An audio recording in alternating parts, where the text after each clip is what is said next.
Ano ang gusto mong gawin sa kanila? Gusto kong magmula sa bibig mo ang kaparusahan na ipapataw natin sa dalawang nagkasala para marinig ka ng Panginoon ko mula sa kadiliman.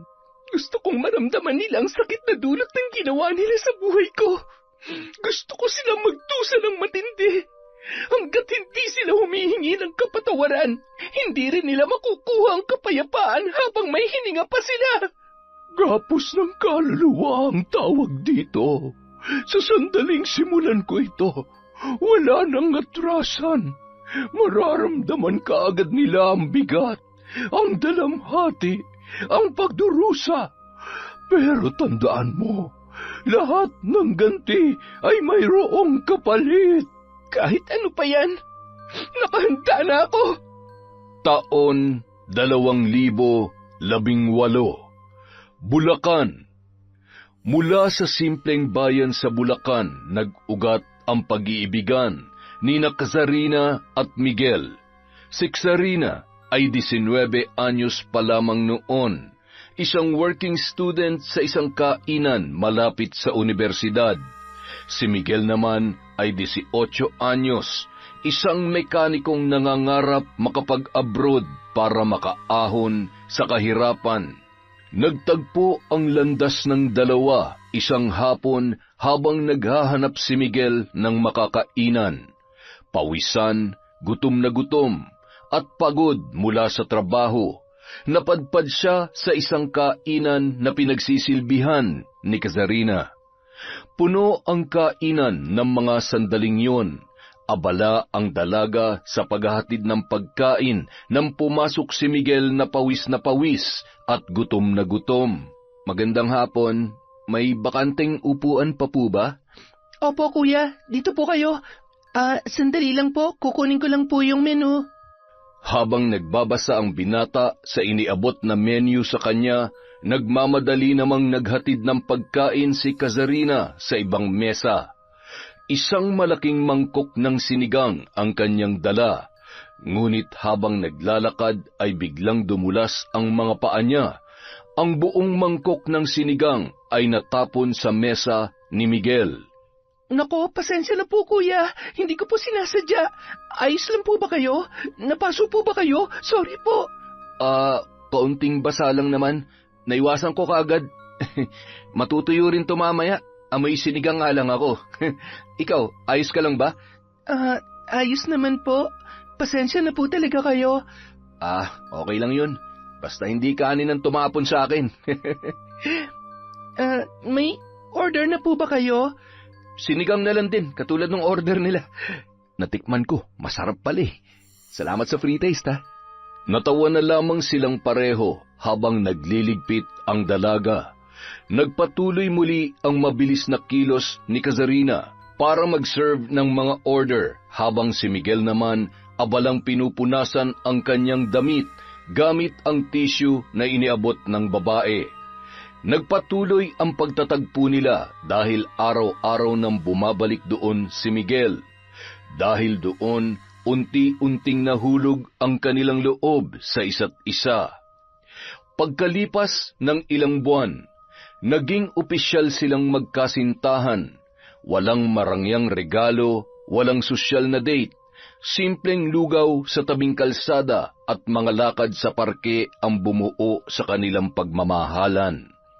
Pero gaya ng ibang kwento, dumating sila sa realidad na hindi sapat ang pagmamahal para makabuo ng magandang kinabukasan. Kaya't napagdesisyonan ni Miguel na mag-apply bilang isang factory worker sa Korea. 4 years na tayo. Akalain mong umabot tayo ng ganito katagal, mahal? Parang kailan lang. Binuhusan mo pa ako ng sabaw ng sinigang para mapansin kita. Hoy, ang kapal mo ha? Hindi kita binuhusan, natapon kaya yun. Nagkataon lang na nasa mesa ka nang binagsakan ng dala kong sinigang. Parang kailan lang din nung sinusundo pa lang kita sa dorm nyo habang basang-basa ng ulan. At hindi ka pa marunong magdala ng payong nun. Hoy, may dala akong payong nun para sa iyo ha. Kazarina, meron nga pala akong sasabihin sa'yo. Huwag mo nga akong takutin ng ganyan. Wala ka naman sigurong nabuntis na iba, no? Nag-apply ako ng trabaho sa Korea at natanggap ako. Ano? Sa Korea? Oo. 1-year contract. Good pay. May libreng housing. Tapos, may chance pa na ma-extend. Malaking oportunidad to. Napilitan ka na lang ba ngayon na sabihin sa akin yan kasi paalis ka na? Hindi naman sa ganun, mahal. Ngayon ko lang talaga nasabi kasi gusto kong sigurado muna. Hindi ko muna sinabi dahil baka hindi matuloy. Balak ko naman talagang sabihin sa'yo. Pasensya ka na, mahal. Kailan ka pa naglilihim sa akin? Ano pa mga nililihim mo, ha? Sabihin mo na ngayon para isang sakit na lang. Yun lang, mahal. Wala na akong inililihim sa'yo. Kailan ka pa nag-apply? Mga 8 buwan na rin. Nagsimula ako mag-aral ng Korean ng patago. Matapos mong sabihin na gusto mong magsimula na tayong mag-ipon. Hindi ko naman inakala na matatanggap ako agad. 8 buwan na pala tapos wala ka man lang sinabi sa akin. Baka kasi hindi ako pumasa sa exam eh. Ayaw ko rin naman na biglain ka. Gusto ko munang masiguro bago ko sabihin sa'yo. Araw-araw tayo magkasama pero wala akong kalam-alam dyan sa plano mo. Pinagmukha mo akong tanga. Kaya pala minsan parang wala ka sa sarili. Akala ko problemado ka lang sa trabaho. Yun pala, may iba ka ng pinaplano. Kasama ka naman sa planong yun, mahal. Lahat ng yun, para sa kinabukasan natin. Ayoko naman kasing habang buhay tayong umaasa lang sa kung anong meron ngayon. Gusto kong makapag-ipon, makabili ng lupa, at makapagpatayo ng sarili nating bahay. Gusto ko ng mas maayos na buhay para sa ating dalawa at sa ating magiging pamilya. Hindi mo na ako kailangan kumbinsihin. Alam ko naman na para sa atin yan. Masakit lang isipin na hindi mo ako isinasama sa plano. Naglihim ka sa akin, Miguel. Yun ang masakit. Sa tingin mo ba pipigilan kita kung sinabi mo sa akin na mas maaga? Hindi ko naman intensyon na ganyan ang maramdaman mo. Pero nagdesisyon akong hindi agad sabihin sa'yo dahil gusto ko munang masiguro. Kailan ang alis mo? Ang totoo, 2 linggo na lang ako dito. 2 linggo na lang tayo magsasama? Ayoko namang mapalayo sa'yo, pero kailangan eh. Tsaka, babalik naman ako. Ano ka ba? Basta siguruhin mo ako pa rin ang babalikan mo, ha? Ako lang. Ikaw lang talaga, mahal. Ikaw lang palagi. Isang gabi, bago lumipad si Miguel papuntang Korea, magkahawak pa rin ang kanilang kamay habang nakaupo sa lumang upuan sa harap ng bahay ni Kazarina. Tahimik ang gabi, malamig ang hangin at parang pinipigil ng paligid ang bawat pagpatak ng oras para mas matagal nilang makasama ang isa't isa ng mga sandaling yun. Mahal, pasensya ka na ha. Hindi ako makakapunta sa airport bukas para ihatid ka. Maaga ang pasok ko eh. Alam mo naman yun, diba?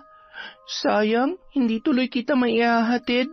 Gusto ko sanang ako ang huling makikita mo bago ka lumipad. Okay lang yun, mahal. Hindi mo naman ako kailangang alalahanin pa. Mahalaga ang trabaho mo. Sasabihan kita kaagad kapag nakarating na ako sa airport. Kapag nakasakay na ako mamaya, matulog ka na, ha? Sige. Hindi naman to ang huli, panandalian lang to. Magsasama rin tayo kapag maayos ng lahat, mahal. Mag-iingat ka doon, ha? Lalo na tuwing gabi. Huwag ka masyadong magpuyat. Kumain sa tamang oras. Hindi puro mamaya na lang. Mahirap magkasakit doon dahil malayo kaming mga nagmamahal sa'yo. Tsaka, kung pwede, kahit gaano ka pa kabisi ron, sabihan mo pa rin ako kung ayos ka lang o hindi. Ayokong manghula kung ano na nangyayari sa'yo. Hindi mo kailangan manghula. Ikaw kaagad ang una kong iisipin kapag may bakante akong oras. At ikaw pa rin ang gusto kong makausap kahit pagod na ako. Dapat lang. Kung may problema ka, sabihin mo, i-chat mo ako o tawagan. Kung may pagbabago sa nararamdaman mo, sabihin mo rin. Hinding-hindi magbabago ang pagmamahal ko para sa'yo. Malabong mangyari yan. Walang makakapagpabago nun. Mukha bang kaya kong magloko? Basta tandaan mo, ha? Hihintayin kita pagkatapos ng kontrata mo. I love you, mahal. I love you too, mahal. Babalikan kita dito. Kapag maayos na ako ron, kukunin kita para doon ka na rin magtrabaho, para magkasama tayo. Kinaumagahan, napatitig na lamang sa kisame si Kazarina. Hindi niya na namalayan kung gaano na siya katagal na nakatulala roon mula nang siya ay magising. Sa kanya lamang napagtanto na wala na si Miguel at wala nang maghahatid sundo sa kanya sa trabaho. Maya-maya, tumunog ang kanyang cellphone. Napangiti siya nang makita ang mensahe ni Miguel bago tuluyang sumakay ng eroplano na maghahatid sa kanya papuntang Korea. Bakas doon ang matinding pagmamahal ng kanyang nobyo. Makalipas ang 1 linggo, mula nang umalis si Miguel patungong Korea, unti-unti nang bumalik sa ayos ang araw-araw ni Kazarina. Ayaw niyang malunod sa lungkot, kaya nagdesisyon siyang ituon na lamang ang atensyon sa trabaho bilang isang call center agent sa Quezon City. Buong gabi siyang nakatutok sa trabaho, pero sa bawat bakanteng oras, hindi pa rin nawawala ang pangungulila kay Miguel. Madalas pa rin silang mag-usap sa video call na parang walang nagbago sa kanila sa kabila ng distansya sa isa't isa. Akala ni Kazarina ay magiging madali ang lahat sa kabila ng pagkakalayo nila ni Miguel, pero hindi pala yun ganoon kasimple. Nagsimula ang ilang mga pagbabago gaya ng tawag at mensaheng hindi kaagad nasasagot at mabilisang pag-uusap na lamang. Habang tumatagal, may pagkakataon na wala na siyang balita sa kanyang nobyo. Wala rin naman siyang magawa kung hindi maghintay na lamang, hanggang sa umabot yon ng 1 taon.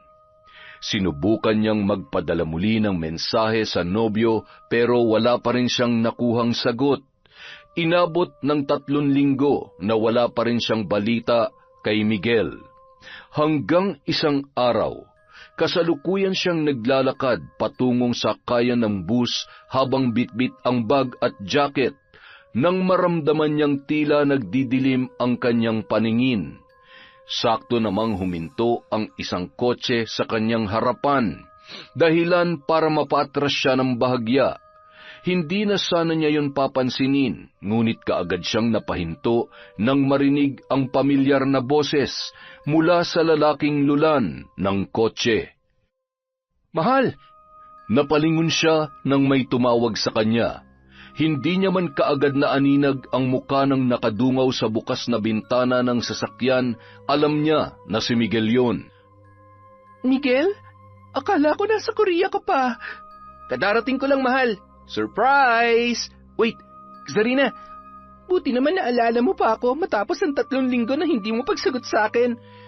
Alam kong galit ka at may karapatan ka namang magdamdam ng ganyan. Hindi lang ako galit, Miguel. Araw-araw kitang hinihintay. Araw-araw ko nag-aalala. Walang kahit isang message galing sa'yo. Alam mo bang kung ano-ano nang naiisip ko? Hindi ko alam kung okay ka, kung tapos na tayo, o baka naman mawawala ka na talaga sa buhay ko. Iniwan mo ako sa ere sa loob ng 3 linggo tapos heto ka ngayon. Gugulatin mo na lang ako na nandito ka na pala sa Pilipinas. Pasensya ka na. Hindi ko intensyon saktan ka at bigyan ng dahilan para mag-isip ka ng kung ano-ano. Gusto lang talaga kitang sorpresahin. Pero may nangyari. Pagka-uwi ko, dumiretso ako agad dito para sunduin ka. Alam kong pagod ka, kaya gusto ko sanang maging komportable ka sa biyahe mo. Lagi na lang may dahilan. Lagi na lang gusto kitang sorpresahin.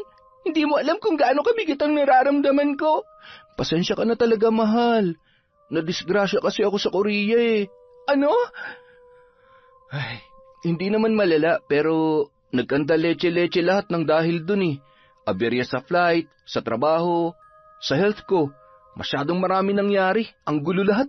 Sinadya kong hindi na lang sagutin ang mga tawag at message mo dahil baka makadagdag pa ako sa mga iniisip mo. Dapat sinasabi mo sa akin yung ganon. Kahit isang sagot lang sana, Miguel. Para na akong tanga sa kakaisip sa ginawa mong pambabaliwala sa akin. Alam mo ba yon, ha? Alam ko, mahal. Kasalanan ko yun, kaya pasensya ka na. Dahil sa matinding sama ng loob, sinubukan na lamang siyang suyuin ni Miguel. Ngunit pagka-uwi ng bahay, halos mabingi naman sila sa matinding katahimikan habang kumakain ng pandesal at iniinom ang natitirang kape.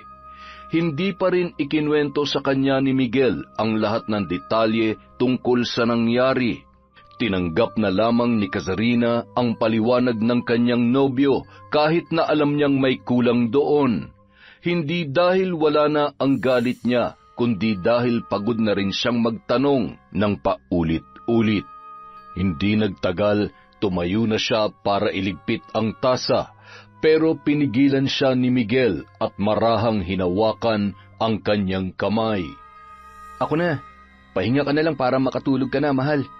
Gigisingin na lang kita mamaya kapag nakaluto na ako. O mas gusto mo ba na sa hapunan na lang para mas makabawi ka ng tulog? O teka, bakit mo ako tinititigan? May problema ba, mahal? Sobrang namiss kita. Ako rin, mahal. Sobra.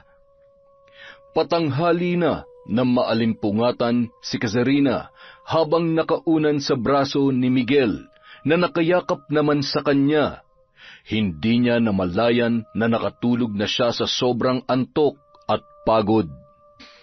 Ang lalim ng pahinga mo kanina pa. May problema ba? May gusto ka bang sabihin? Mahal? Ano yun? Babalik ako sa Korea. Ha? Kailan? Sa susunod na buwan. Nag-extend ang kontrata eh. Kailan mo pa ito napagdesisyonan? Bago pa ako umuwi, kinausap ako ng manager namin. Kulang pa raw sa tao, lalo sa night shift. Inalok ako ng panibagong kontrata. Mas mataas ng konti ang sahod, tapos may dagdag na overtime pay. Ang sabi mo nun, maghahanap ka na lang ng trabaho dito sa Pinas kapag nakaipon ka ng konti pagkatapos ng kontrata mo. Oo nga, mahal, yun talagang plano.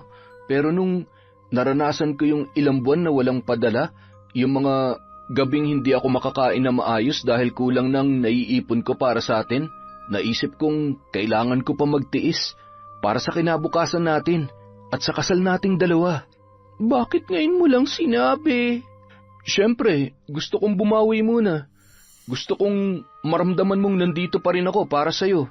Ayaw ko namang kauuwi ko pa lang problema agad ang dala ko. Gusto ko rin kasi munang bumalik tayo sa dati. Alam ko, walang tamang oras para sa ganitong balita, kaya pasensya ka na talaga. Mahirap, pero naiintindihan ko. Sanay na rin naman ako maghintay. Pareho pa rin naman tayo ng gusto para sa future natin, di ba? Siyempre naman, mahal. Basta sana sa susunod, kahit mahirap sabihin, sabihin mo na agad sa akin. Ayaw ko yung pakiramdam na para akong naiiwan sa dilim na hindi ko alam ang susunod na mangyayari. At sana, sabay rin tayo magdesisyon. Hindi yung madalas mo akong binibigla. Kahit mahirap tanggapin, mas gugustuhin kong alam ko kaysa manghula. Ipangako mo sa akin yan. Promise, mahal. Hindi na mauulit. Mabilis na natapos ang buwan. Babalik na ulit si Miguel sa Korea. Habang nasa himpapawid ang eroplanong sinasakyan niya, ay tahimik lamang siyang nakatingin sa maliit na bintana. Sa kapal ng ulap ay hindi niya na maaninag ang paliparan, kung saan ilang oras pa lamang ang nakalipas mula nang magkayakap sila ng kanyang kasintahan. Tahimik ang naging pamamaalam nila sa isa't isa. Para sa kanyang nobya, sapat na ang mga sandaling yun para muling kumapit sa relasyon. Pero ang hindi niya alam, hindi lang malamig na dormitoryo ang babalikan ni Miguel sa Korea. Miguel! Ah, Joy! Grabe, ang tagal mong nawala. Akala ko hindi ka na babalik. Namiss kita sobra. Namiss din kita. Hindi ka halos nagparamdam habang nasa Pilipinas ka tapos namiss mo ako? Hay nako, isang beses ka lang nag-chat tapos wala na. Pasensya ka na, love. Ang dami lang kasi nangyari at inaasikaso sa bahay. Okay lang, huwag ka na magpaliwanag. Alam ko namang sinulit mo lang na makasama ang pamilya mo. Basta nandito ka na ulit. Yun ang mahalaga. Halika na, magluluto ako mamaya. Anong gusto mo, ha? Kahit ano, basta luto mo. Kung malamig ang simoy ng hangin, mainit na yakap at halik ni Joy naman ang sumalubong kay Miguel sa Korea. Si Kazarina naman tahimik na nakaupo sa gilid ng kama. Hawak ang kanyang cellphone ng mga sandaling yon. Nakatitig siya sa mga message nila ni Miguel, pero wala pa ring bagong mensahe. Sa pagkakaalam niya ay nakarating na yon sa Korea. Siguro ay nagpapahinga lamang sandali, dala ng matinding pagod. Habang magkahawak kamay palabas ng airport sina Miguel at Joy, bawat hakbang ay parang may kasunod na anino. Mga alaala at mga sandali kung paano nagsimula ang kanilang relasyon. Isang gabi noon, ilang buwan na ang nakaraan nang pauwi si Miguel galing sa pabrika ay biglang bumuhos ang malakas na ulan. Nasira ang tren na madalas niyang sinasakyan. Wala siyang payong at walang mahanap na masisilungan. Buisit, sira na nga tong tren, umulan pa talaga. Gusto mo makipayong? Ha? Sabi ko makipayong ka na lang sa akin. Malaki naman to eh. Kakasya naman siguro tayo dito. Tsaka mukhang pareho lang tayo ng pupuntahan. Nakita ko kasi sa ID mo, Factory A, di ba? Oo nga. Salamat ha. Ang bait mo naman. Joy nga pala, ikaw? Anong pangalan mo? Miguel? Ang lamig naman ng kamay mo, Miguel. Kanina pa kasi ako basa eh. Sorry ha. Kasi simula ko pala ngayong linggong to. Ikaw, mukhang matagal ka na rito ah. Mag-iisang taon na rin ako sa trabaho.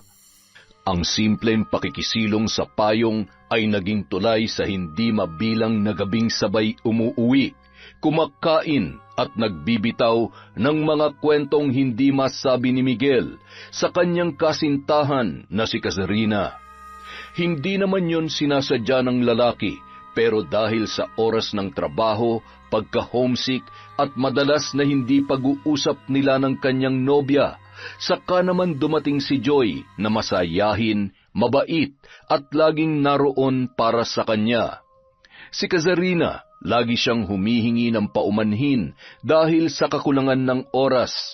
Kay Joy naman, wala siyang kailangang ipaliwanag. Lagi siyang nauunawaan at nakukuha niya ang kapayapaan dala ng presensya nito. Hanggang sa paggising na lang niya isang umaga, may kakaiba na siyang nararamdaman para sa babae. Tuluyan niya na yung niligawan at di rin nagtagal ay nagkaroon na sila ng relasyon. Kaya naman, ng mga sandaling yun, habang hawak ni Miguel ang kamay ni Joy, pabalik sa kanyang muling pagsisimula sa Korea, bitbit niya rin ang isang lihim na hindi niya pa kayang harapin. Ang mahalaga na lamang sa kanya ay ang kanyang nararamdaman sa tuwing sila ay magkasama. Para kay Miguel, wala siyang maling ginagawa. Nagmamahal lamang siya. Nagmamahal sa dalawang babaeng hindi niya kayang mawala sa kanyang buhay. Samantala, napapadalas naman ang panunukso ng mga katrabaho kay Kazarina dahil sa relasyon nila ni Miguel at sa tagal na nilang hindi nagkikita. Minsan, inirereto pa sa kanya ang katrabaho niyang si Paul, pero lagi rin niyang pinaninindigan ang relasyon sa kanyang nobyo. Idinadaan na lamang niya sa tawa ang biro ng mga kaibigan. Sanay naman na rin siya roon. Basta ang alam niya, nagtatrabaho ang kanyang kasintahan ng maayos sa Korea para sa kanilang kinabukasan. Sapat na yun para mapanatag ang kanyang kalooban. Habang naglalakad si Kazarina pabalik sa kanyang trabaho, biglang tumawag ang team lead niya sa conference room. May kasama pang operations manager sa loob na hindi naman madalas nangyayari. Ang sabi, may kailangan daw silang pag-usapan hanggang sa ibalita sa kanya na gusto siyang irekomenda bilang bagong quality analyst trainee. Nakangiting iniabot ng TL ang isang maliit na envelope. Doon nakalagay ang official notice. Merong pirma at mayroong petsa. Hindi niya yun inaasahan, kaya naman agad niyang tinawagan ang kanyang nobyo. Hi, Miguel. May good news ako. Teka, ayos ka lang ba? Bakit parang matamlay ka? Medyo hindi nga ako okay, mahal eh.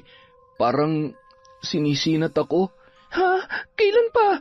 Nasaan ka ngayon? Kanina pa sa last break ko, masama ang pakiramdam ko. Pauwi na ako, mahal. Ang bigat ng katawan ko, pero tinapos ko pa rin yung shift ko. Kailangan eh. Wala kasing kapalit. Mahal naman. Dapat nagpapahinga ka. Baka lumala pa yan. Uminom ka ng gamot pagdating mo, ha? Oo, mahal. Mamaya iinom ako ng gamot, tapos diretso tulog na lang siguro. Sana gumaan kahit konti. Pero, teka, ano ba yung good news mo? Na-promote ako, mahal. QA trainee na ako simula next week. Talaga? Wow! Congrats! Grabe! Ang galing naman ng mahal ko. Proud na proud ako sa iyo, mahal. Salamat, mahal. Pero mas gusto ko munang siguraduhin na ayos ka. Pagka uwi mo, diretso pahinga ka na agad, ha? Tapos, huwag ka nalang kaya munang pumasok bukas. Magpa-check up ka para mas makasiguro tayo kung ano na yan.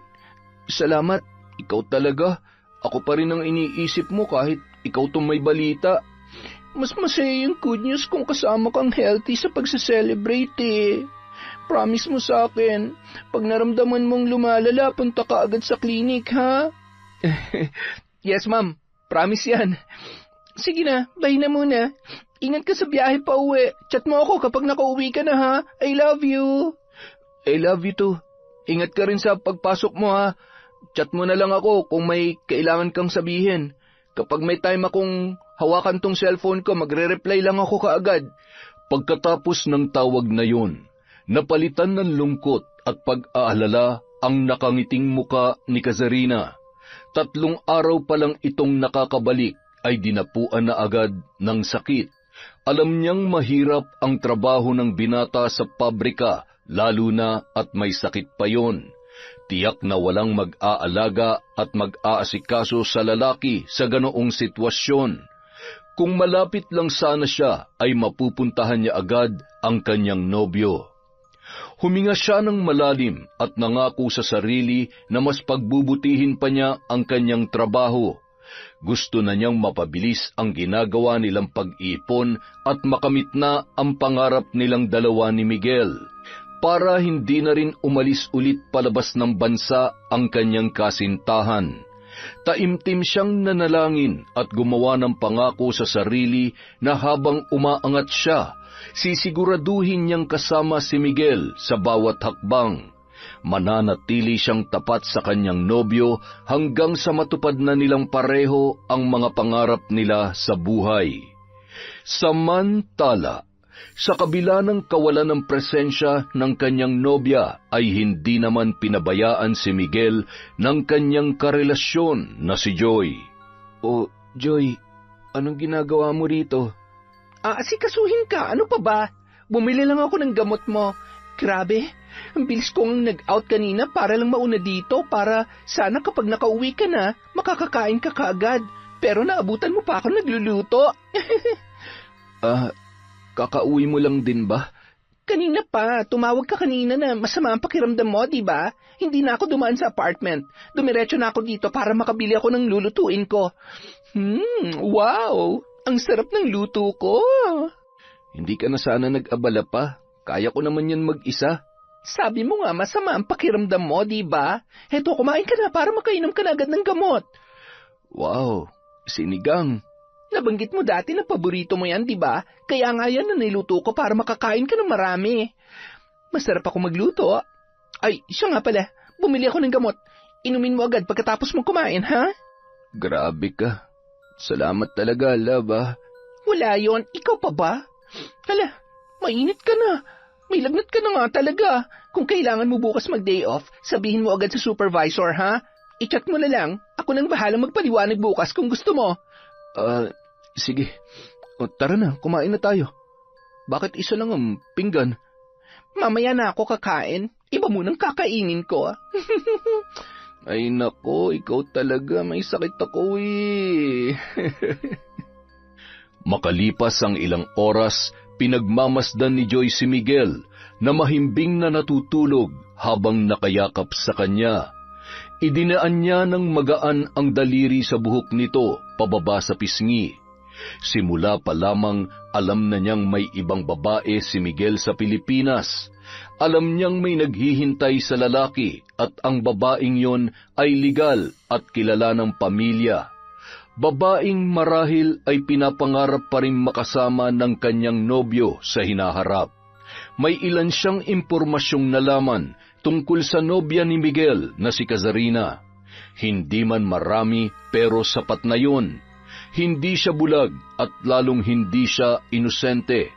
Sinubukan niyang kalimutan noon ang umuusbong pa lamang na damdamin para sa binata, lalo na at malaki ang agwat ng kanilang edad. 24 anyos ang lalaki, samantalang siya naman ay 30 na. Pero habang tumatagal ang ginagawa niyang pagpipigil, mas minamahal niya na rin si Miguel. Siya na ang gumawa ng paraan para mas mahulog ang loob noon sa kanya. Hindi naman siya nabigo dahil niligawan siya ng lalaki at naging sila ng dalawa. Nung mga sandaling yun, siya ang pinili at sapat na yun para sa kanya. Mananatili siya sa relasyon nila, hindi dahil hindi niya alam kung ano ang tama, kundi dahil mahal niya ang lalaki. Pumikit na lamang si Joy. Kinukumbinsi ang sarili na wala siyang inaagaw sa ibang babae. Samantala, halos lahat ng mga kasama ni Kazarina ay sabik ng makauwi, habang siya naman ay nananatili pa rin sa kanyang station at tila walang planong kumilos.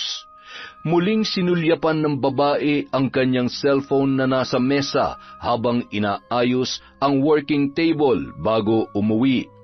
Napabuntong hininga na lamang siya nang makita na hindi pa rin nagre-reply si Miguel sa kanyang huling mensahe. 2 linggo na mula nang huli silang mag-usap ng mahaba. Nitong mga nakaraang araw, napapadalas na ang pagsasawalang bahala ng binata sa mga message na nagmumula sa kanya. Napakatagal bago sagutin ni Miguel ang mga yon. Ang oras ng pag-uusap nila bago siya matulog ay hindi na rin natutupad, at tuwing hindi sila nakakapag-usap, palaging may nakahandang dahilan ang lalaki. Pero kahit na ganoon, mas hinahabaan na lamang niya ang kanyang pasensya. Sa kabila ng mga bumabagabag sa kanya, pinipilit pa rin niyang panghawakan ang pangako ng kanyang kasintahan. Naging mabilis ang paglipas ng mga linggo.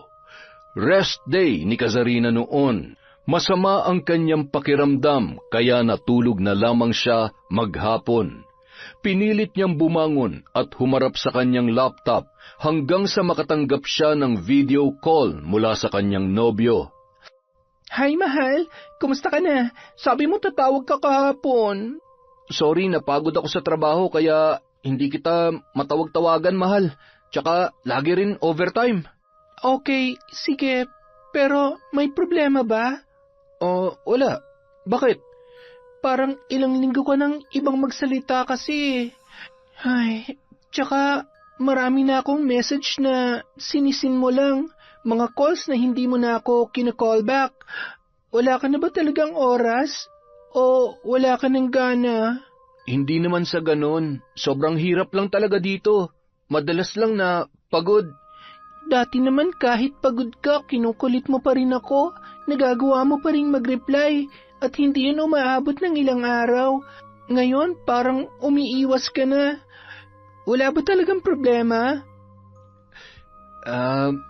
Wag mo na lang masyadong pansinin yun. Hindi porke tahimik ako may problema na agad. Pero nararamdaman ko parang hindi na tayo tulad ng dati eh. Bakit pakiramdam ko parang lumalayo ka na? Pakiramdam ko ako na lang ang lumalaban sa relasyon na meron tayo. Bakit mo ba ako ginaganito? May nagawa ba akong kasalanan? Wala naman. Busy lang talaga ako. Tsaka, hindi ko nga rin alam kung ano nang pumapasok sa isip ko eh. Parang, tama ka. Parang may nagbago na sa akin. Hindi kita maintindihan. Ginagawa ko naman lahat para makapag-update kahit busy ako sa trabaho. Pero ikaw, parang ang hirap-hirap mo ng kontakin. Ewan ko ba, Sarina? Parang napapagod na rin kasi ako eh. Paanong napapagod? Bakit mo ako ginaganito, Miguel? Gusto mo na bang tapusin ang relasyon natin?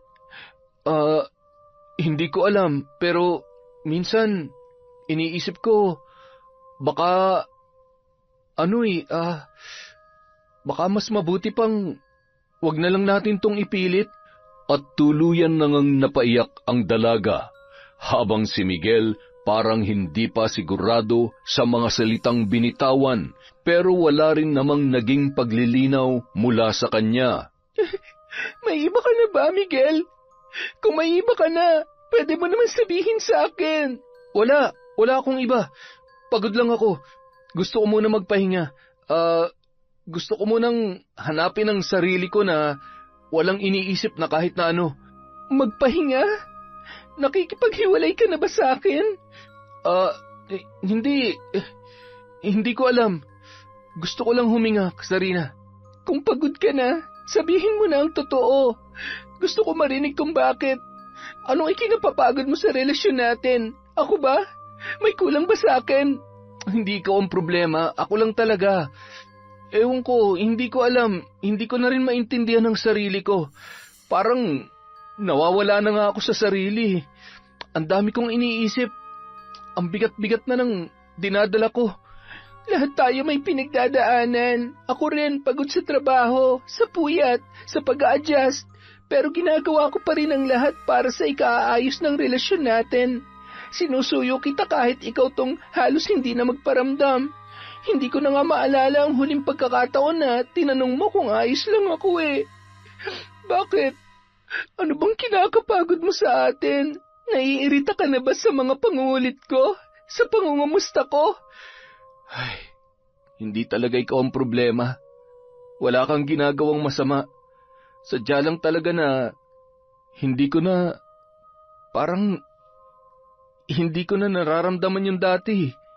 Hindi ko alam kung bakit bigla na lang naging ganito ako. Para bang wala na tayong koneksyon sa isa't isa. Ako yung nagbago at alam ko yun sa sarili ko. Patawarin mo sana ako. Samantalang ako, asang-asa pa rin sa mga pangako mo at gusto nating marating. Ikaw parang napakababaw naman ng mga dahilan mo. Ayoko lang na paasahin ka. Baka mas masakit kung mananatili akong ganito pero hindi na pala tayo pareho ng nararamdaman. Sana man lang sinabi mo na maaga. Hindi yung pilit pa kitang iniintindi araw-araw habang unti-unti mo na pala akong binibitawan. Sorry, Sarina. Ayokong tuluyan tayo magkasakitan. Mas mabuti na siguro kung ganito. Anong ganito? Ganun na lang yon? Hindi ko matatanggap yan, Miguel. Hindi yan sapat na dahilan para itapon ang 6 na taon natin. Huwag mo nang mas pahirapan pang sitwasyon natin, Kasarina. Pagod na ako. Hindi mo naman naiintindihan ang bigat ng nararamdaman ko eh. Kung pagod ka, sabay nating pasanin. Hindi ba ganun tayo noon? Tsaka ikaw na nga ang nagdesisyon para sa ating dalawa nung bumalik ka pa para magtrabaho sa Korea. Hanggang ngayon ba naman, Miguel? Kailan ba ako pwede magdesisyon para sa ating dalawa?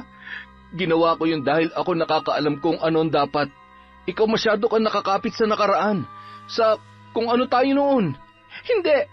Ang pinanghahawakan ko ay ang mga pangako mo. Sinabi mo walang iwanan. Tama na, Kasarina. Hindi mo ba naiintindihan? Gusto mo bang diretsuhin ko pa? Ayoko na! Doon biglang naputol ang pag-uusap ng magkasintahan. Naiwan si Kazarina sa harap ng nakabukas na laptop habang patuloy sa pag-iyak. Sinubukan niyang tawagan ulit si Miguel pero bigo na siyang makontak ang lalaki. Nag-chat siya pero wala rin siyang nakuhang sagot. Tila may patalim na bumabaon ng paunti-unti sa puso niya nung gabing yon, habang siya ay litong-lito pa rin sa kung anumang nangyayari. Maraming tanong sa kanyang isipan na nangangailangan ng kasagutan, pero hindi niya alam kung paano masasagot ang mga yon. 1 linggo na ang lumipas mula nang tuluyang maputol ang ugnayan ni Kazarina at Miguel. Simula noon, para bang naging ibang tao na siya dahil sa nangyari. Wala sa sarili, matamlay at tahimik. Ang dating masigla na palaging may tanong at palaging nakangiti ay para ng isang aninong naglalakad sa loob ng production floor. Matagal na rin siyang nagsimula sa trabaho bilang quality assurance trainee sa kumpanya, ngunit sa kabila ng maingay na paligid, tila bingi si Kazarina sa lahat ng mga naririnig. Kahit ang pagbulong ng supervisor ng mga metrics ay hindi niya na naiintindihan, hindi na rin siya nakakaramdam ng gutom at hindi na siya nakakatulog ng maayos. Ginawa niya ang lahat para makontak si Miguel.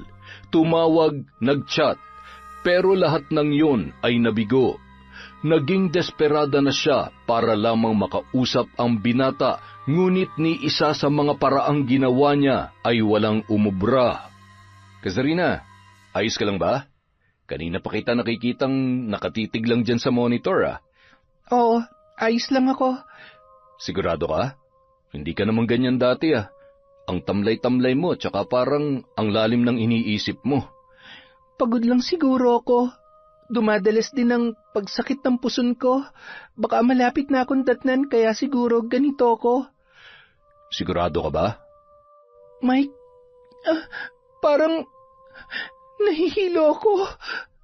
Mabilis ang naging reaksyon ng lalaki. Nasalo niya agad ang katawan ni Kazarina bago pa tuluyang bumagsak sa sahig. Hinawakan niya ang likod ng dalaga at inihiga sa bakanteng couch sa lounge area. Mabilis na tumawag ng medic ang isa sa mga trainees at agad ring tumawag ng nurse mula sa klinik. Dumilat si Kazarina matapos ang ilang minuto, ngunit nanghihina pa rin ang dalaga. Pinayuhan siyang magpahinga muna. Ngunit nang marinig ng nurse ang kanyang reklamo tungkol sa pananakit ng puson, hilo at pagsusuka na nararamdaman mula pa noong umaga, ay pinayuhan siya nito na mas mabuting magpa-check up agad sa ospital o sa klinik sa labas at magpatingin sa OB-GYN para mas masuri siya ng maayos. Base raw kasi sa mga sintomas at sa pagkahimatay niya, may posibilidad na buntis siya. May mga kagamitan naman daw sila, pero mas mabuting sa OB-GYN na siya magpatingin. Nabigla siya sa narinig. Natahimik siya sa sinabi ng nurse. Paulit-ulit na bumabagabag sa kanyang isipan ang tanong kung ano ang kanyang gagawin. Sakaling buntis nga siya ng mga panahon na yon. Masyado yung mabigat sa kanya, lalo na't hindi pa siya nakakabangon sa bigat ng huli nilang pag-uusap ni Miguel. Kinabukasan, day off ng dalaga, sinamahan siya ni Mike para pumunta sa isang pribadong OB-GYN na malapit sa kanyang tinutuluyan. Nanginginig ang mga kamay niya na hawak ang maliit na appointment form habang hinihintay ang tawag ng nurse sa loob. Madalas niyang isinisisi sa stress at puyat sa training ang kanyang mga nararamdaman. Kung hindi pa nabanggit ng nurse ang posibilidad na siya ay buntis, hindi niya maiisip na hindi pa siya dinadatnan. Pumasok na si Kazarina sa consultation room nang tawagin ng isang nurse ang kanyang pangalan. Naiwan naman sa labas si Mike. Bumungad sa kanya ang magaang aura ng isang lalaking doktor. Hi, Miss Kazarina. Hello po, Doc. Base sa sinabi mo kahapon sa nurse, hindi ka pa dinaratnan. May iba ka pa bang nararamdaman na hindi naman madalas nangyayari sa'yo? Opo, masakit din po ang puson ko tapos parang wala akong ganang kumain. May mga pagkakataon din pong nakakaranas ako ng pagkahilo. May history ka ba ng irregular period? Wala po. Okay, mag-pregnancy test muna tayo. Tapos magsasagawa tayo ng transvaginal ultrasound para makasiguro. Lumipas ang ilang minuto matapos isagawa ang pagsusuri sa ihi at dugo ng dalaga. Tahimik siyang nakaupo sa harap ng lamesa ng OB habang hinihintay ang resulta. Para siyang mahihimatay sa kaba ng mga sandaling yun. Maya-maya bumalik na ang nurse at iniabot ang resulta sa doktor. Tahimik ang doktor habang tinitingnan ang papel. Pagkatapos ay tumingin yun sa dalaga. Kazarina, positive ang resulta ng pregnancy test mo. Po? Buntis ka. Base sa sintomas at pagkadelay ng buwan ng dalaw mo, more or less 6 to 7 weeks ka ng buntis. Paglabas ni Kazarina mula sa consultation room, bakas sa mukha niya ang gulat at matinding emosyon. Anong sabi ng doktor? Mike, buntis daw ako. Tahimik ang loob ng sasakyan habang pauwi sina Mike at Kazarina. Katahimikang puno ng tanong, ng pangamba at ng damdamin na hindi niya mawari. Mula pa noong nagsimula silang mag-training, magkabady na sina Mike at Kazarina. Parehong masipag, mabilis matuto at madalas magkasama sa lunch break.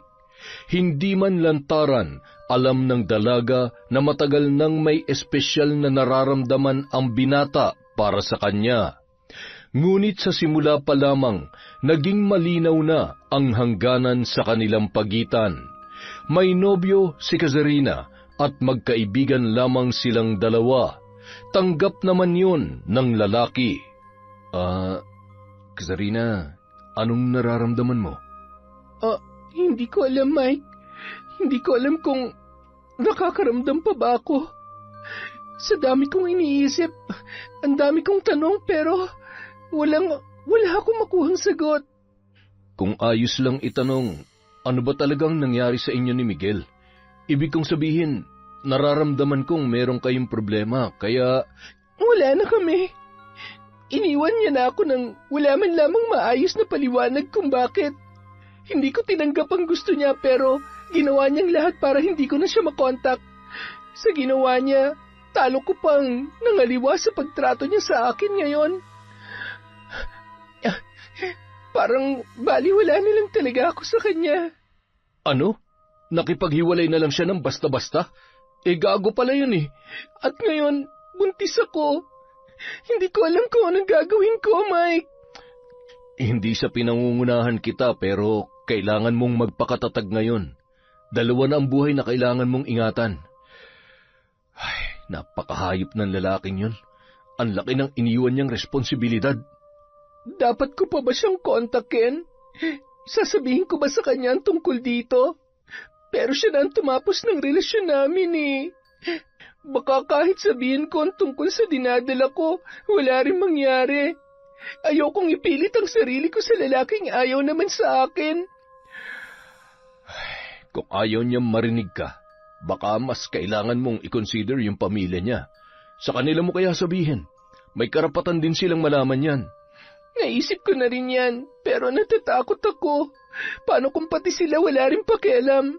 Hindi ko alam kung kaya kong harapin lahat ngayon ng mag-isa. Kailangan ko muna ng panahon para mag-isip. Hindi ka mag-isa, Kazarina. Nandyan ang pamilya mo. Nandito ako. Hindi ko man kayang solusyonan lahat ng problema mo, pero kung kailangan mo ng kakampi, nandito ako. Salamat, Mike. Hindi ko alam kung anong gagawin ko kung wala ka. Lagi ako nandito, Kazarina. Hindi lang bilang kaibigan, kundi bilang taong handang tumulong sa'yo kahit sang kapadalhin ng laban na to.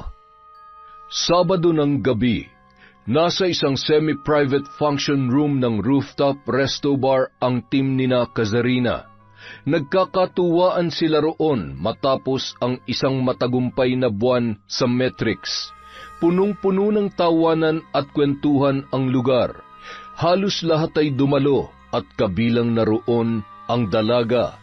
Tahimik lamang siya sa isang tabi at pangiti-ngiti, ngunit sa loob-loob niya, bit-bit pa rin niya ang bigat ng 2 linggong pananahimik ni Miguel. Sa kabilang mesa naman, naroon si Leia, ang pinakabago sa kanilang grupo. Palibhas ay bagong sweldo, kwento ng kwento ang dalaga habang may hawak na cellphone at kausap ang kaibigan. Maya-maya, narinig niyang nagsalita ang babae at may ipinakitang litrato sa kasama. Kuha raw yun sa Korea noong nakaraang buwang bakasyon ng dalaga kasama ang iba niya pang mga kamag-anak. Wala naman sanang intensyon si Kazarina na makinig sa usapang yun, ngunit muling nakuha ni Leia ang kanyang atensyon nang marinig niya ang sinabi nito sa kanyang katabi. Yung isa dyan, boyfriend ng pinsan kong nasa Incheon. Napakurap-kurap siya sa narinig at sa hindi malamang dahilan ay bigla na lamang binundol ng kaba ang kanyang dibdib. Lalo na sa sunod na sinabi ng dalaga. Yan si Miguel, boyfriend ng pinsan ko, OFW rin. Magkatrabaho nga sila sa factory eh. Doon na napalingon si Kazarina sa katabing mesa. Bahagya pa siyang nag-alangan noong una, pero dahil sa narinig na lugar at pangalan ng lalaking pinag-uusapan, nagpasya na siyang tumayo para makiusisa. Miss, pasensya na si Storbo ha, pero pwedeng malaman kung anong apelido ng Miguel na pinag-uusapan nyo? May kakilala rin kasi akong nasa Incheon, magkapangalan sila. Sa pagkakatanda ko, Kazarina, Reyes yata. Miguel Reyes. Ayan kami tapos ito ang pinsan ko, si Ate Joy. Tapos yun naman si Miguel, ang boyfriend niya. Ang sweet po nila, no? Saglit na sinulyapan ng dalaga ang litrato at doon na nga niya nakumpirma ang kanyang hinala.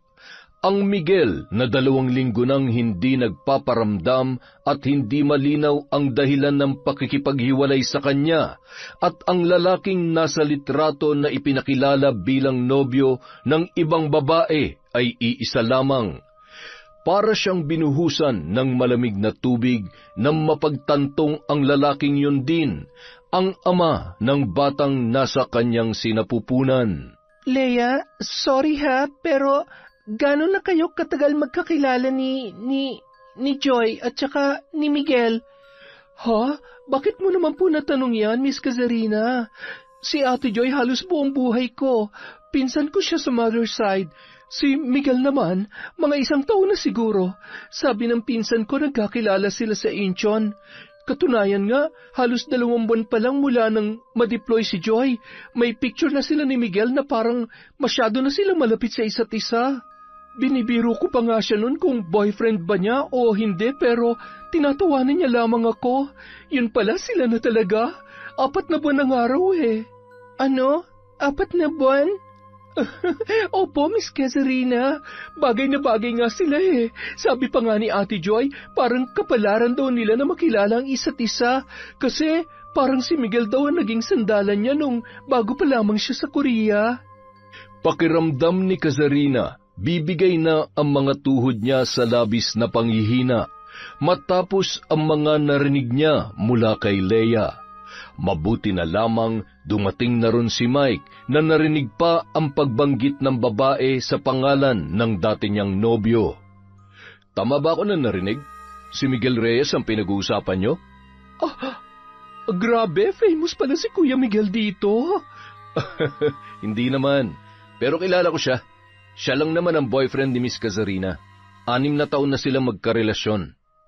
Nang hihinang napakapit si Kazarina sa mesa, Unti-unting nagiging malinaw na sa kanya ang lahat ng mga sandaling yun. Namilog naman ang mga mata ni Leia at dahan-dahang napatingin sa kanya. Huminga siya ng malalim at sinubukang pakalmahin ang sarili bago muling magsalita. Hindi ko gustong guluhin ang gabi niyo, pero oo, boyfriend ko si Miguel Reyes at hindi ko alam na matagal na pala siyang may ibang karelasyon. Naku, Miss Kazarina, pasensya na. Akala ko single siya nung naging sila ni Ate Joey eh. Sabi niya kasi may nakarelasyon na raw siya dito noon pero wala na raw sila. Wala na? Hindi niya ba nasabi na ipinagpalit niya ang 6 na taong relasyon nila ni Miss Kazarina sa... Mike, tama na. Pwede bang ihatid mo na lamang ako? Mukhang hindi ko na kayang mag-commute pa uwi eh. Medyo sumama ang pakiramdam ko. Pasensya na kayo ha. Salamat sa kwentuhan. Enjoy nyo na lang ang party. Mauna na ako sa inyo. Pagkahatid sa kanya sa bahay, sa kanya lamang pinakawalan ang namumuong mga luha.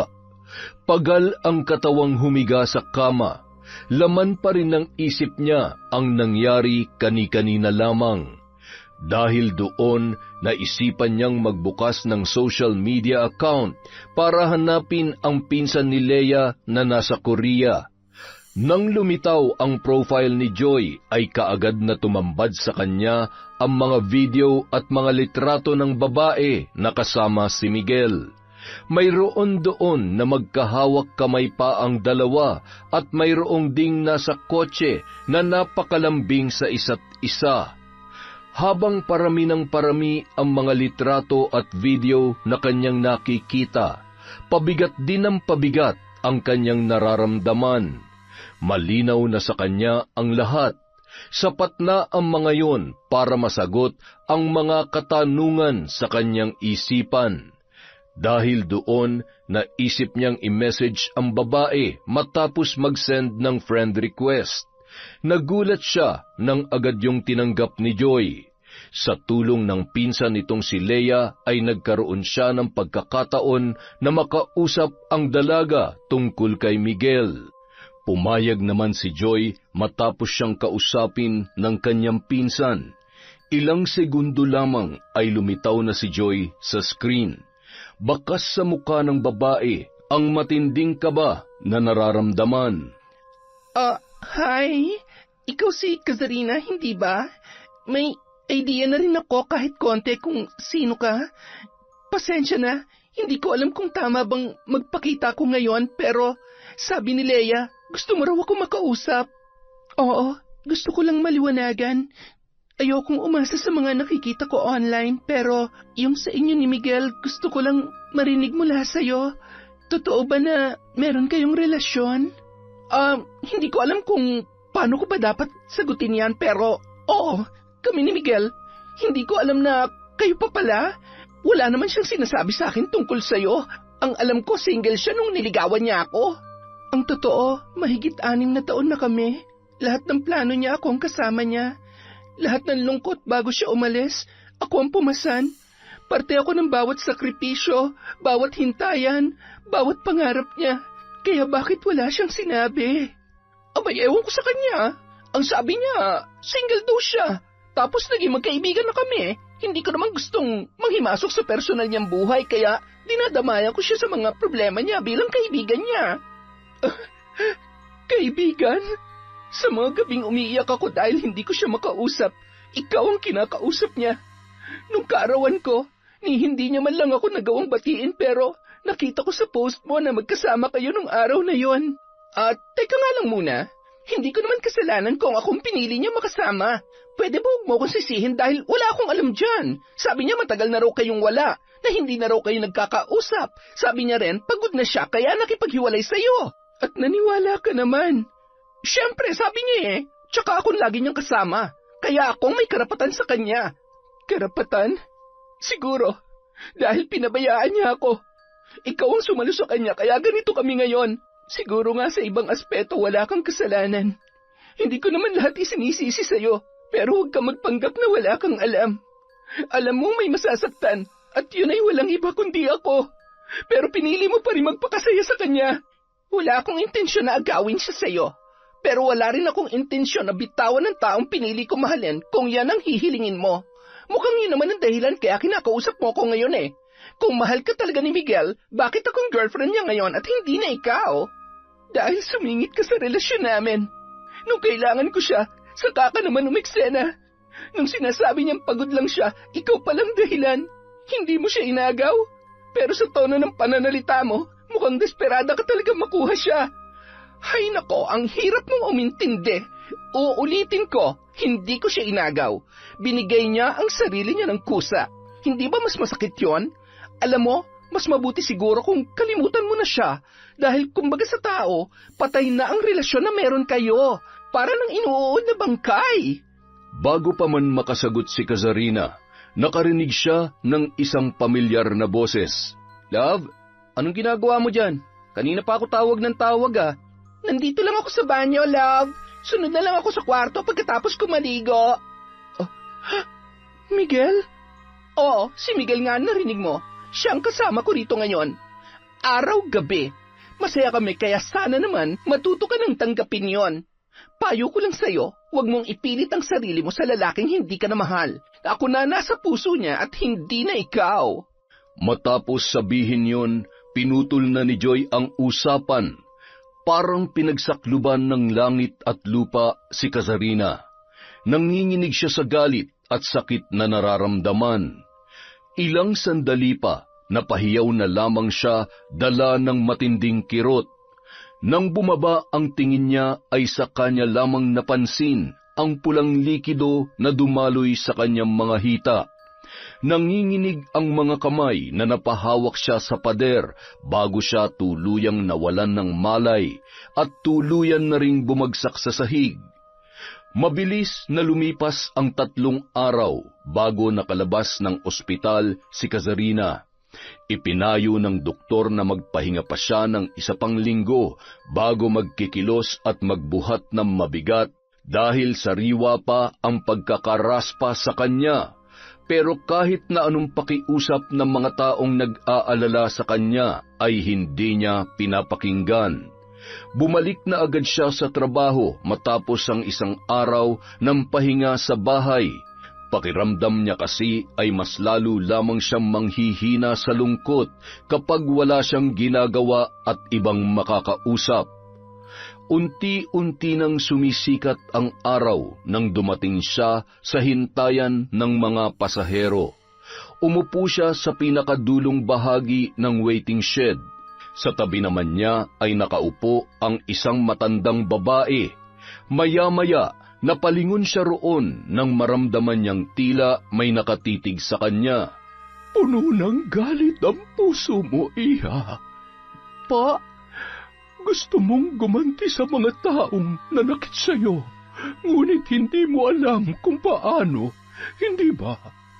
Pagod na po ako sa dami ng iniisip ko, kaya wala po akong panahong makipaglokohan sa inyo. Kaya kitang tulungan na may sa katuparan ng ninanais ng puso mo.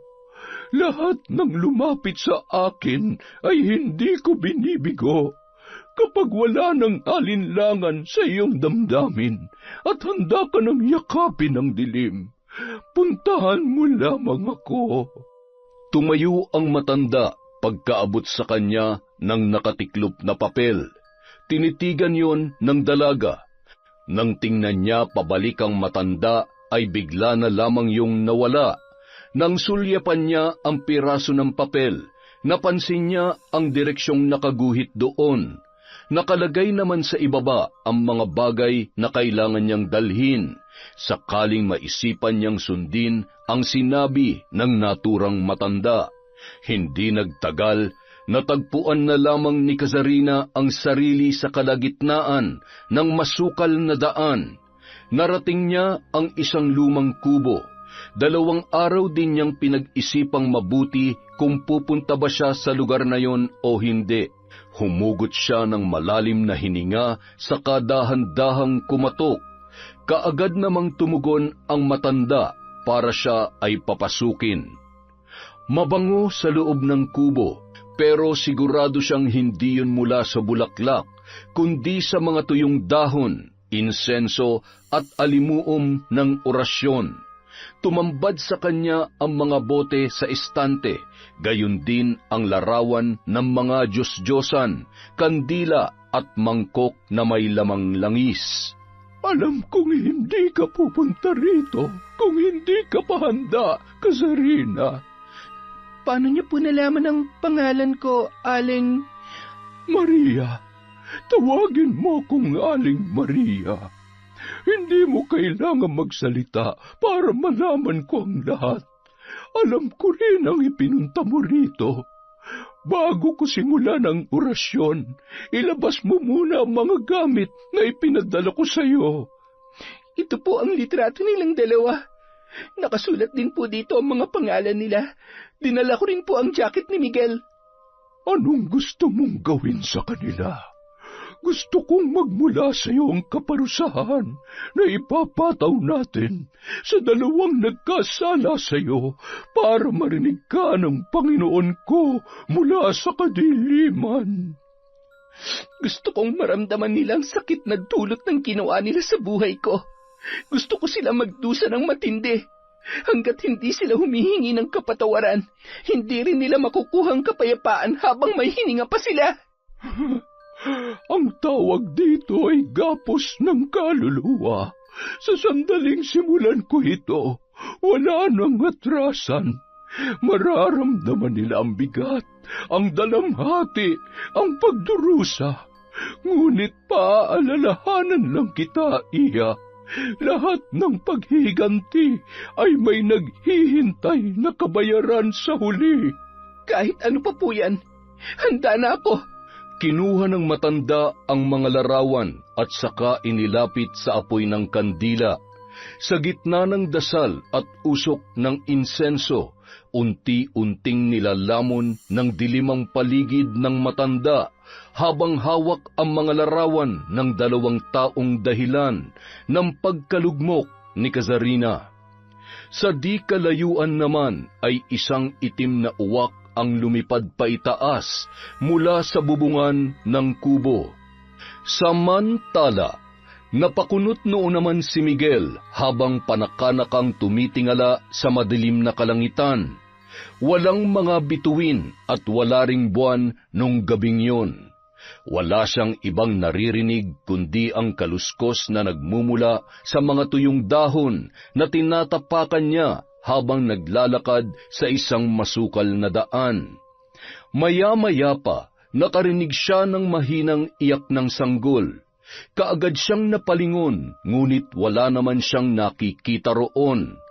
Nang muling umalingaw-ngaw ang iyak ng bata, napalingon siya sa likod, pero wala pa rin siyang nakita. Nang muli niya yung marinig, ay tila papalapit yon ng papalapit sa kanya, hanggang sa mapansin niya ang maliit na banga. Nakalagay yon sa may kalalimang butas sa lupa at napagtanto niya na doon nagmumula ang naririnig niyang pag-iyak. Kinakabahan man, dahan-dahan pa rin siyang lumapit doon.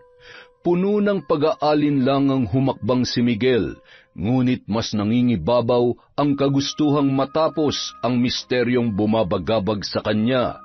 Inabot niya ang banga. Nang unti-unti niya yung binuksan, napasigaw siya at agad yung nabitawan. Napaatras siya nang tumambad sa kanya ang maliit na ulo ng sanggol na wala ng muka habang nakababad sa likido na laman ng banga. Tumapon yun sa lupa, kasabay ng pagbagsak ni Miguel sa damuhan. Unti-unting nabuo ang katawan ng maliit na sanggol. Wala pa ring muka, ngunit gumagapang yun papalapit sa kanya. Tumigil yon ng ilang dipa mula kay Miguel. Nakaturo ang maliit na kamay noon na parang iniaabot sa kanya, hanggang sa biglang tumalo ng sanggol diretso sa kanyang muka. Miguel! Miguel! Gising! Love! Gising! Binabangungot ka! Oh, nasaan siya? Nasaan yung bata? Love, nananaginip ka lang. Walang bata rito. May bata. Walang muka. Nasa banga. Tapos...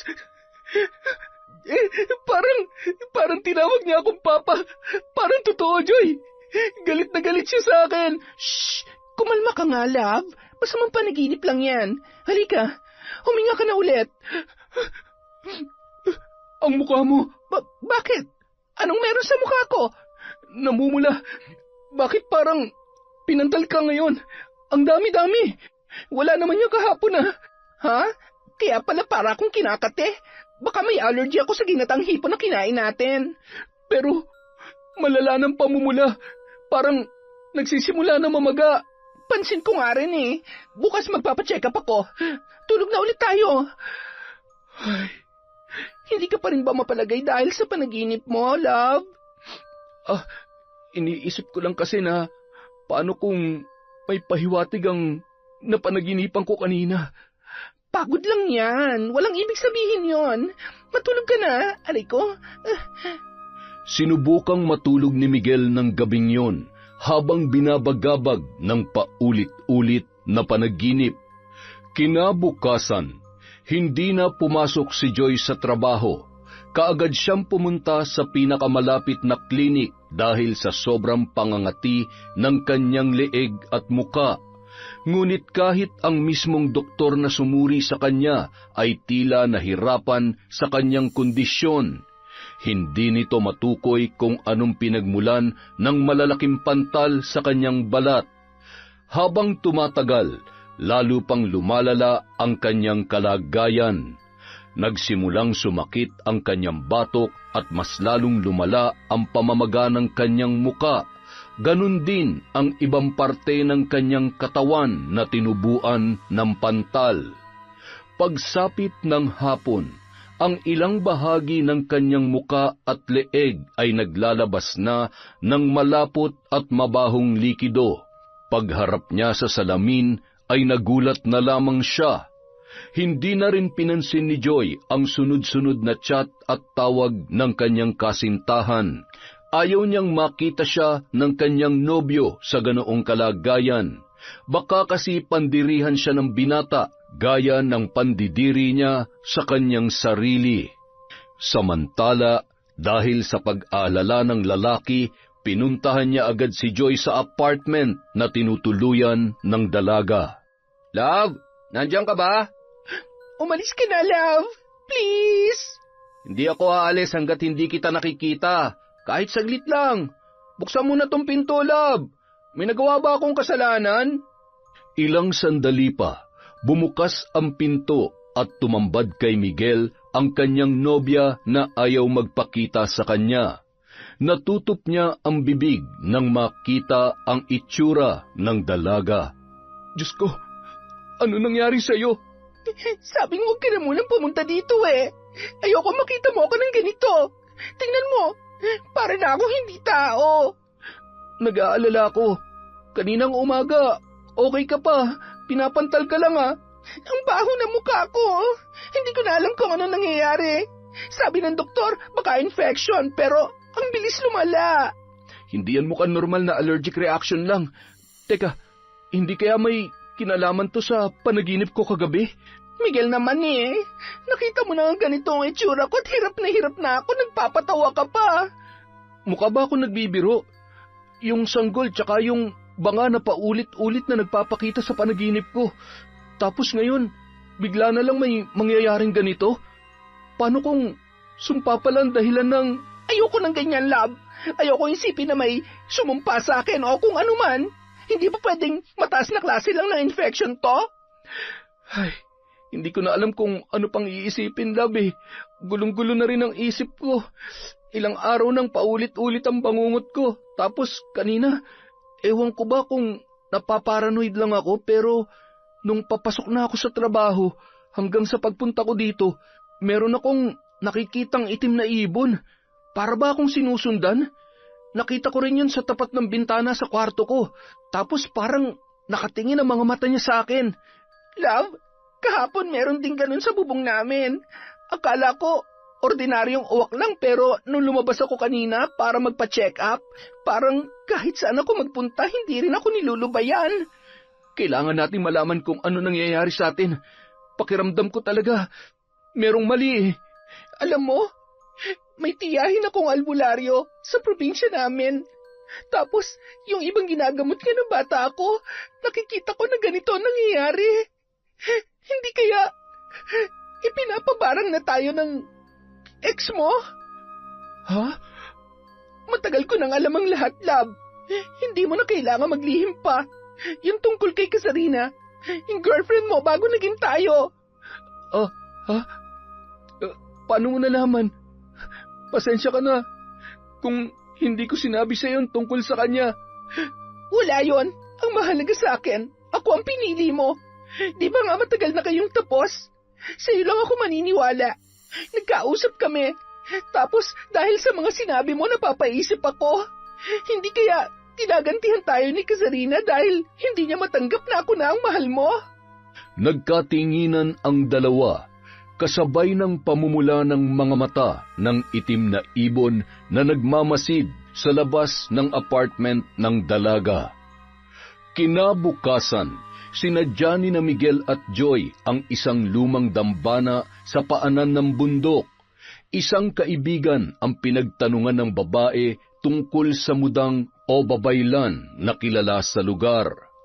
Habang binabaybay ang daan, nanuot agad sa ilong nila ang amoy ng insenso. Sa gitna ng silid, isang matandang babae na nakasuot ng makulay na hanbok ang kanilang nakita. Nakapikit yon habang may hawak na kampana at pamaypay. Maya-maya, tumigil ang matandang mudang sa pag-usal ng panalangin at tumingin sa kanila ng diretso. Pagkatapos nilang ilahad ang sadya roon ay kinuha ng matanda ang kampana at isang puting manika. Habang nagsisimula ang ritual, tumatama ang hangin sa mga kurtina.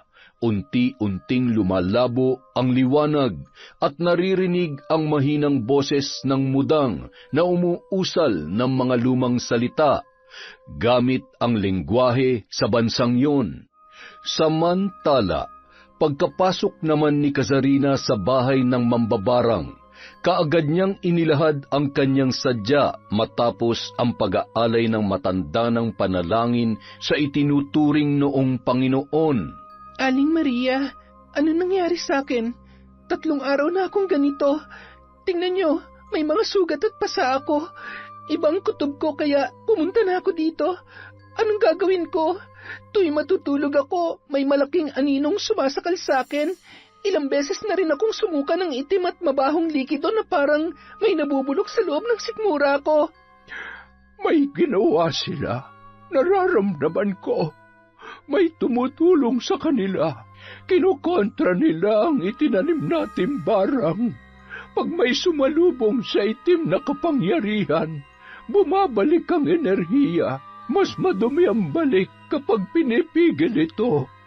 Kaya mo yan nararanasan. Ano po ang kailangan nating gawin?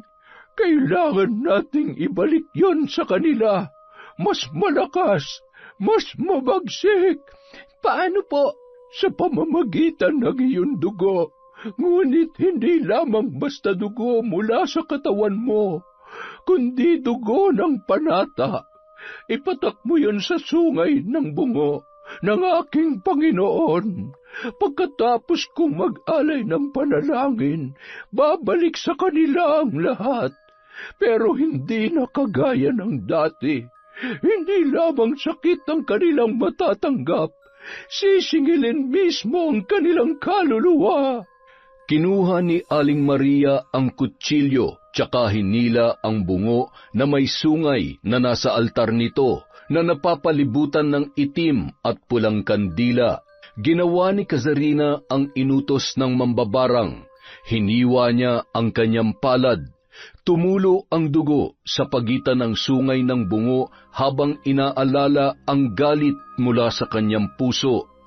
Nagsimula ang bahagyang paggalaw ng kubo dahil sa namumuong hangin sa loob. Mas lalong pumula ang apoy ng kandila. Lumakas naman ang pag-usal ni Aling Maria ng isang panalangin. Balik sa katawan, balik sa hininga, balik sa mukha, sa dugo mo itinali, sa laman nila ipagkanulo. Samantala, madaling araw pa lamang noon nang biglang napabalikwas si Joy dahil sa pananakit ng kanyang lalamunan. Pakiramdam niya ay parang may mabigat na nakadagan sa kanyang dibdib ng mga sandaling yon. Para siyang sinasakal mula sa loob. Tila may humihigop sa kanyang hininga dahilan para mapahawak siya sa kanyang leeg. Maya-maya pa, nakaramdam siya ng matinding init sa muka. Napasigaw, ngunit parang mahinang ungol lamang ang kanyang nagawa. Ilang sandali pa, bigla siyang sumuka ng maitim at malansang likido. Amoy bulok na laman, parang pinaghalong dumi, dugo at asupre. Bumangon ang dalaga at napansin niya sa malaking salamin ang nangingitim niyang balat sa leeg. May tumutubong tila mga paltos na unti-unting nilalamon ang kanyang laman. Sa bawat hakbang papalapit sa salamin ay dahan-dahang natutuklap ang balat sa kanyang pisngi, dahilan para lumabas ang pinagsamang dugo at nana mula roon. Ang bawat galaw ng panga niya ay nagdudulot ng matinding kirot. Hindi na siya makasigaw. Kahit anong pilit ay walang tinig na lumalabas sa kanyang bibig. Napaluhod na lamang ang dalaga. Habang lumilipas ang mga oras, unti-unti niyang nakita ang pagbabago mula leeg hanggang sa kanyang ulo. Nagsimula na ring dumilim ang kanyang paningin, hanggang sa hindi na niya namalayan ang mga sumunod na pangyayari. Sa loob lamang ng ilang araw, mabilis na kumalat ang balita tungkol sa misteryosong pagkamatay ni Joy. Walang malinaw at tiyak na dahilan na pinagmulan ng sakit na ikinasawi ng dalaga. Nang maiuwi ang mga labi ni Joy sa Pilipinas, ay nagsimula ng kabahan si Miguel.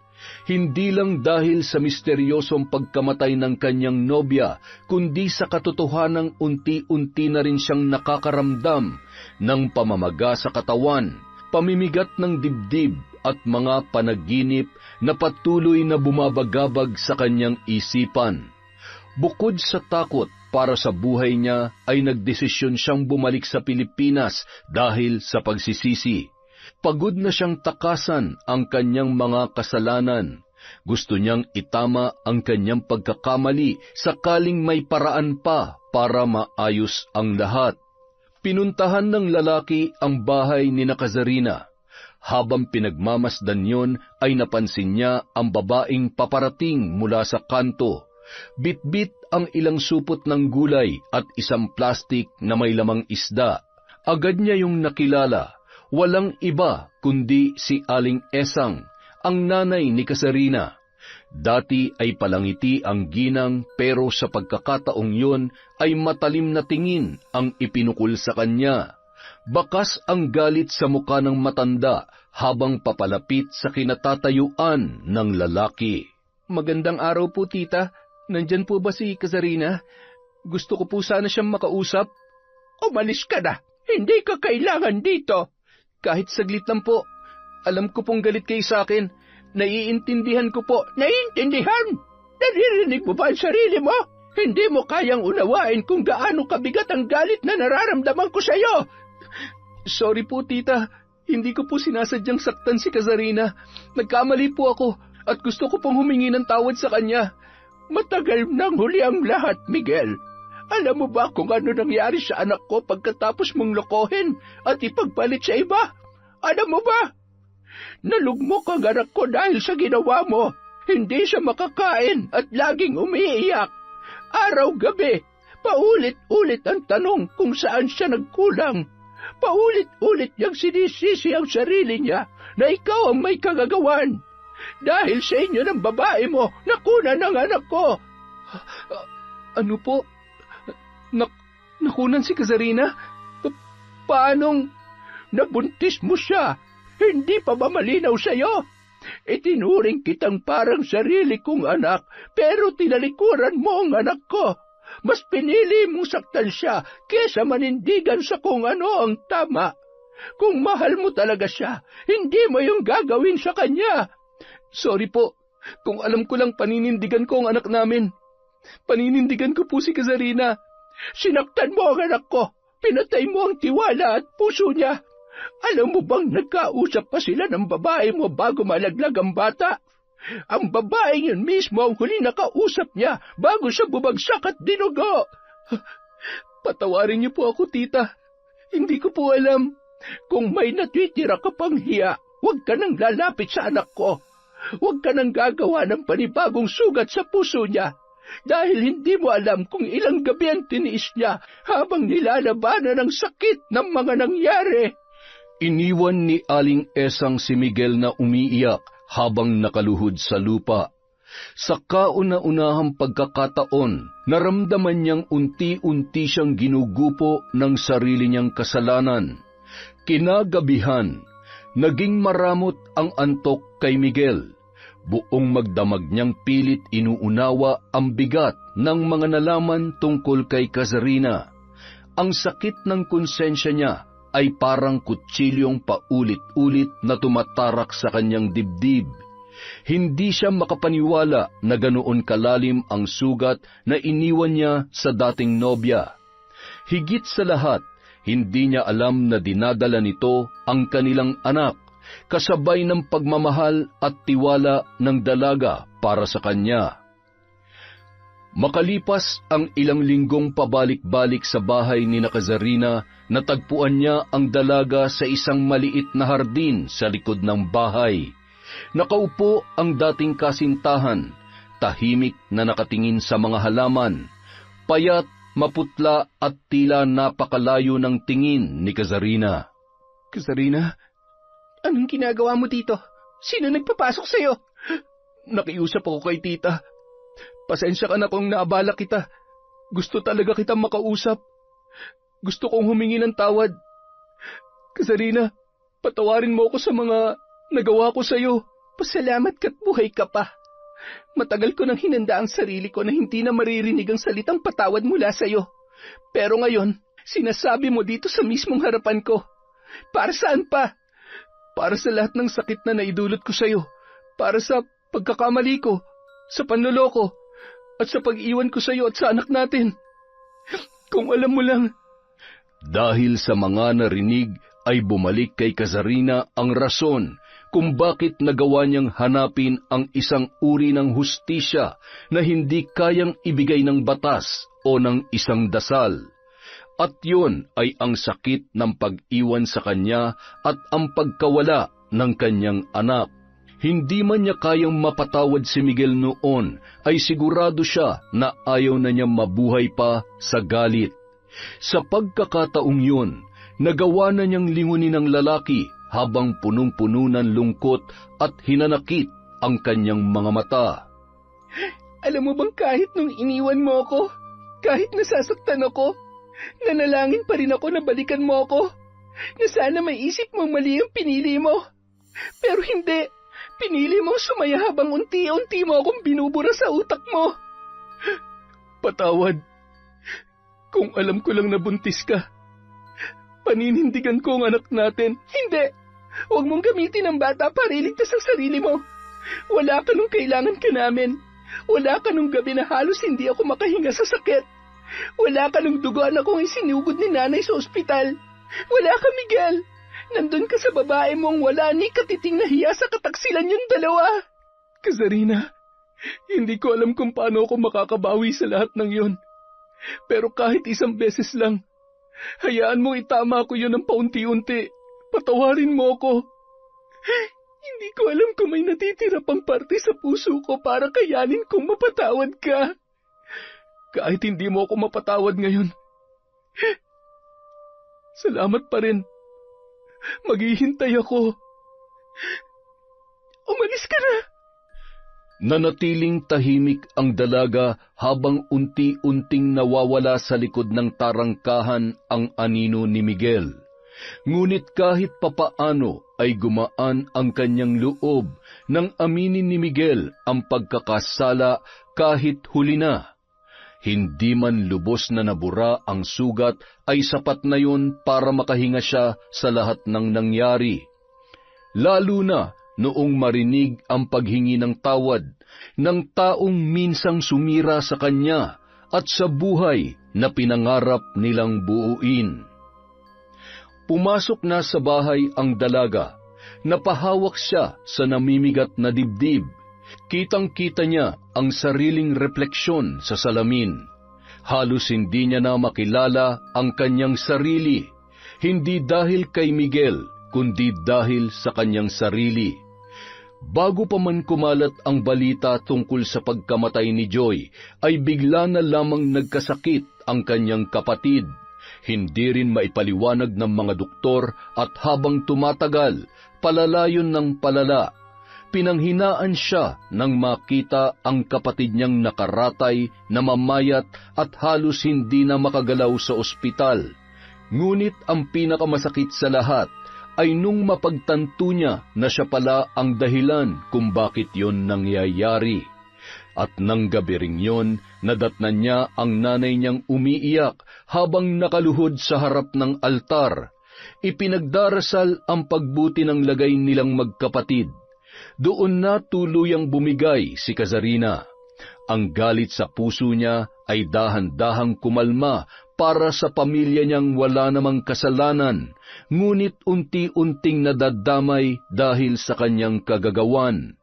Kinabukasan, napagpasyahan niyang bumalik kay Aling Maria, dala ang isang supot ng asin, kandila at larawan ng kapatid niya para sa gagawing ritual. Pakibawi na po ang barang kay Miguel, Aling Maria. Handa na po ako sa magiging kapalit. Matindi ang itinanim mong galit. Kaya kapag pinawi, ikaw mismo ang sasalo ng lahat. Kalusugan mo o mismong buhay mo ang maaaring kapalit nito. Handa na po ako sa mangyayari. Basta wag lamang sila. Wag lamang po ang pamilya ko. At sinimulan na nila ang ritual ng pagbawi ng sumpa. Handa siyang tanggapin ang lahat kahit pa nararamdaman niyang unti-unting nanghihina ang kanyang katawan. Isang kapalit ng kalagayang gusto niyang ibigay sa kanyang pamilya.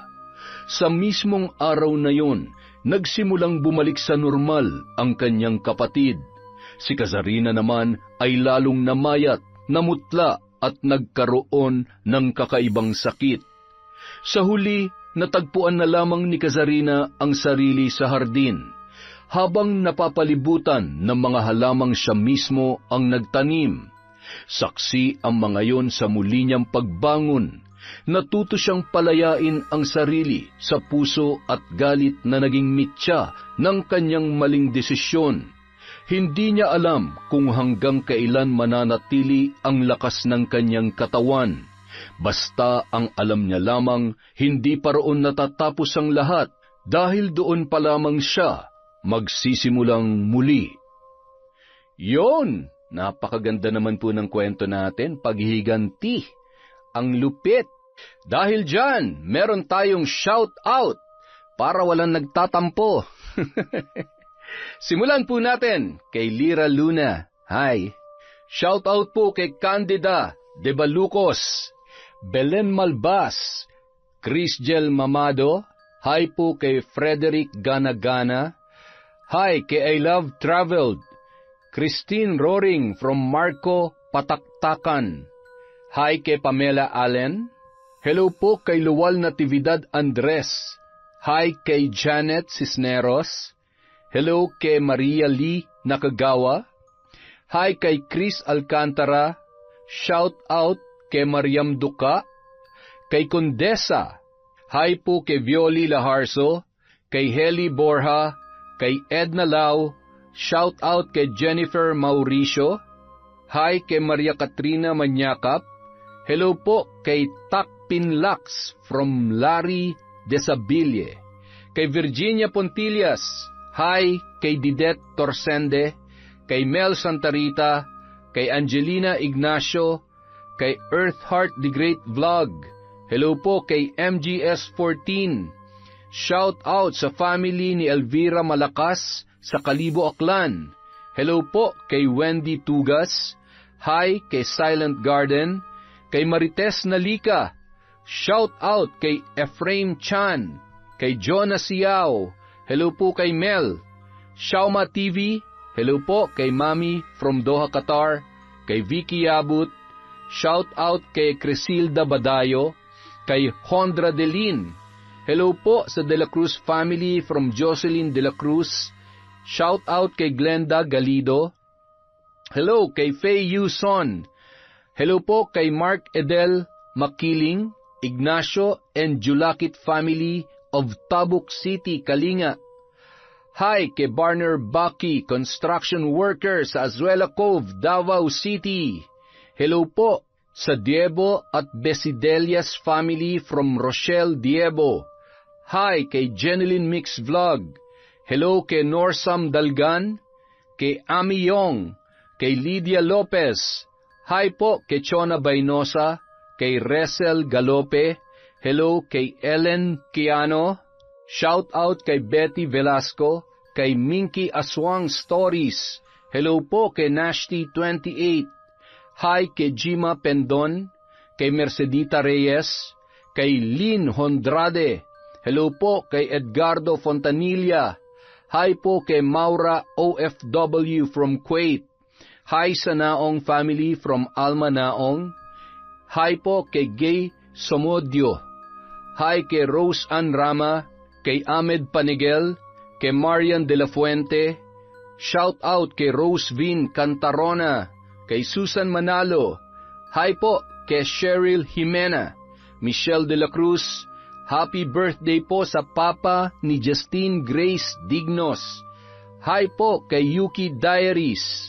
Shout out kay Leonora Rillo Raza, kay Narlene Micabalo. Hello po kay Heli Borja, kay Rowena Enriquez, kay Sally Roldan. Hi kay Warfreak Legacion, kay Kat Burglar Cutie. Hello po kay Marilu Camelon, kay Christina Katamisan, sa 3F Laundry Shop from Kapatagan, Digos. Hello po kay Cecil Vlog 64. Hi kay Idol Ashtin Olviga, kay Hana Maylin Sesgundo. Hello po kay Mirna Alfaro, kay Vivian Bacani.